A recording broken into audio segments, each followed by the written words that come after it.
തിരുസഭ എക്കാലവും അംഗീകരിക്കുകയും പ്രോത്സാഹിപ്പിക്കുകയും ചെയ്യുന്ന ഒന്നാണ് ഉത്തരീയ ഭക്തി. മാതാവ് തൻ്റെ മക്കൾക്കായി നൽകിയ ഒരു സമ്മാനമാണിത്. മാതാവിൻ്റെ സ്നേഹത്തിൻ്റെയും വാത്സല്യത്തിൻ്റെയും അടയാളമായ തിരുവുത്തരീയം യോഗ്യതയോടെ ധരിക്കുന്നവരെല്ലാം ആത്മീയവും ഭൗതികവുമായ ആപത്തുകളിൽ നിന്നും സംരക്ഷിതരാകുമെന്നുള്ള ഉറപ്പാണ് ഉത്തരീയത്തിൽ അടങ്ങിയിരിക്കുന്നത്.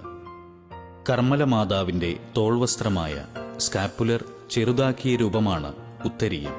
ഇതു ധരിക്കുന്നവർ നിത്യശിക്ഷയിൽ നിന്ന് രക്ഷിക്കപ്പെടുമെന്ന് മാതാവ് ഉറപ്പു നൽകിയിട്ടുണ്ട്.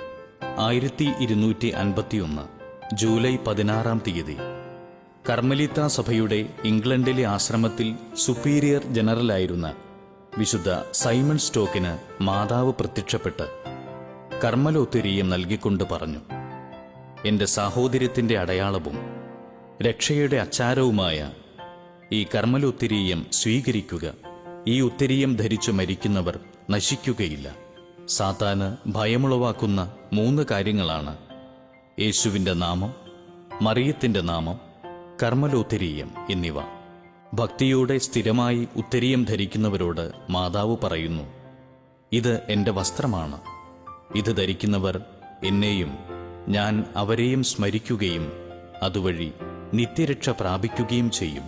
നാം ധരിക്കുന്ന സ്കാപ്പുലർ മരിയൻ ആധ്യാത്മികതയുടെ പ്രതീകമാണ് എന്ന് ജോൺ പോൾ II മാർപ്പാപ്പ പറഞ്ഞിട്ടുണ്ട്.